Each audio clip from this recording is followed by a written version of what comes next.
Bapak Presiden yang kami hormati, Bapak Wakil Presiden, peserta rapat kabinet, izinkan kami melaporkan dengan cepat sedikit mengenai perkembangan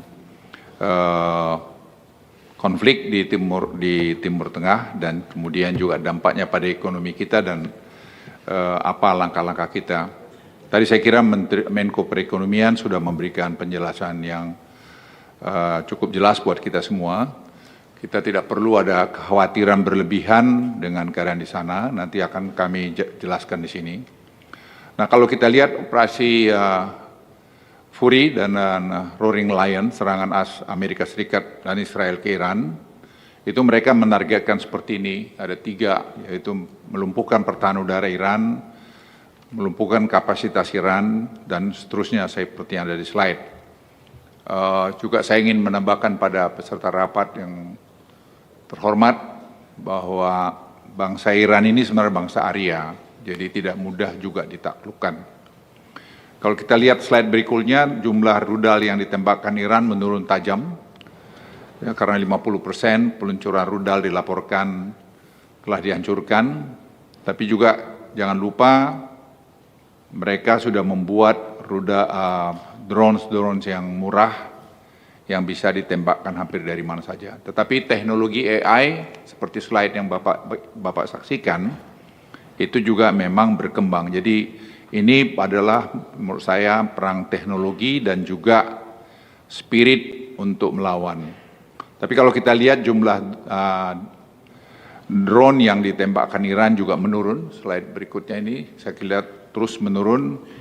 Karena Amerika memang dari sumber-sumber data yang kami dapat, memang menargetkan untuk menghancurkan pabriknya, menghancurkan arsenalnya, dan tempat-tempat peluncurannya. Namun Iran juga cukup cerdik, mereka melakukan mobile peluncuran. Kemudian kalau kita lihat juga lalu lintas kapal keluar masuk Selat Hormuz juga mulai membaik. Tetapi tetap juga masalah asuransi untuk kapal di slide 4 itu juga kita lihat masih tinggi.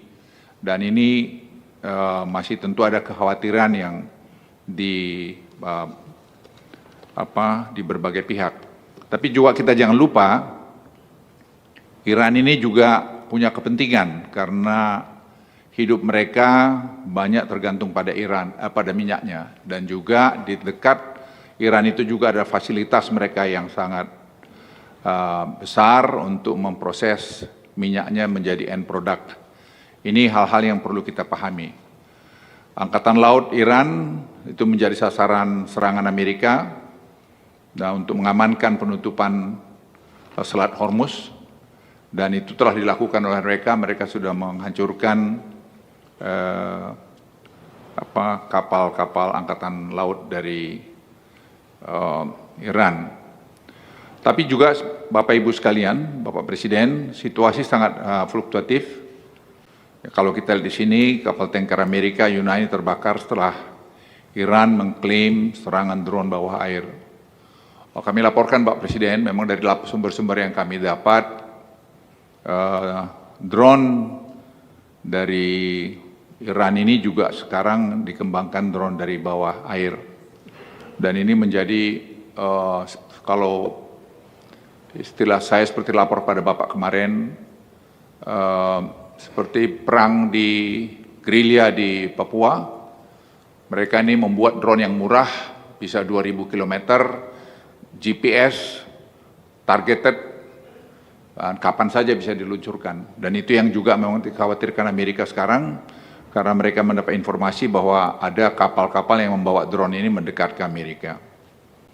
Bapak Ibu sekalian, kami juga ingin melaporkan sistem komando Iran juga dilakukan pengeboman, dan juga dari teman-teman di Amerika juga cerita bahwa mereka sekarang juga sedang menyiapkan serangan-serangan lebih efektif, targeted dengan menggunakan B-52 setelah mereka menggunakan B-2. Jadi saya pikir situasinya masih fluktuatif, tapi sekali lagi seperti kami laporkan tadi, Iran juga punya kepentingan untuk mereka survive, jadi Hormuz itu tidak mungkin akan ditutup seterusnya. Oleh karena itu kami datang dengan berbagai skenario dan kita lihat perkembangan dalam 1-2 minggu ke depan. Jadi saya kira selama Lebaran saya kira akan semua baik-baik. Eskalasi itu akan seperti ini Pak Presiden, yaitu 110-150 dolar. Ini juga serangan langsung Iran ke aset Amerika di Teluk. Tapi kemarin kunjungan Bapak Presiden, pertelepon Bapak dengan MBS, saya kira sudah sangat baik sekali. Karena itu juga diapresiasi banyak pihak.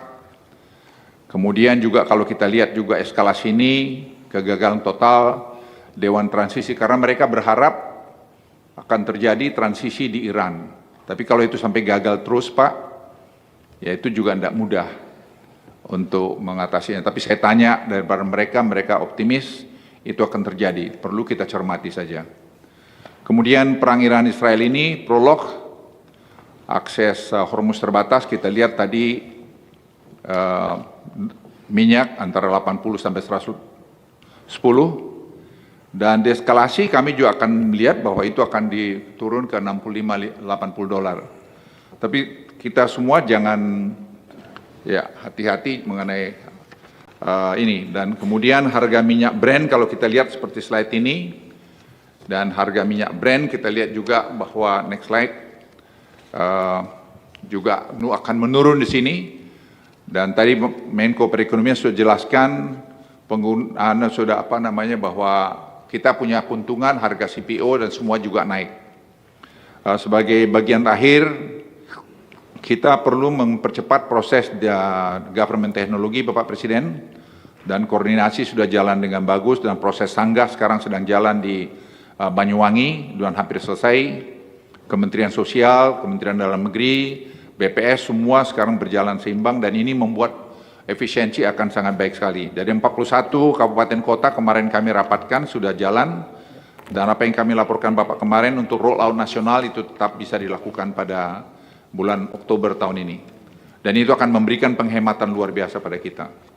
Saran rekomendasi kami, kondisi semua tidak ada yang perlu terlalu dikhawatirkan, kita tetap waspada, kita memantau terus perkembangan di luar, tapi tadi juga mengenai APBN juga saya pikir kami koordinasi Kementerian Keuangan, saya kira fiskal juga masih sangat prudent untuk kita menaikkan juga budget defisit juga saya kira perlu kita pertimbangkan hati-hati, tentu kita siapkan, tapi kapan dilakukan saya kira kita lihat perkembangan situasi. Penerapan GovTech dan digital ini saya kira Bapak Presiden sangat penting, dan Bapak Presiden sudah kami siapkan untuk mengunjungi Banyuwangi dan juga Bali, dan juga ada 2 kabupaten, sehingga betul-betul ini nanti membawa efisiensi pada kita semua. Saya kira itu laporan singkat dari kami. Terima kasih Bapak Presiden.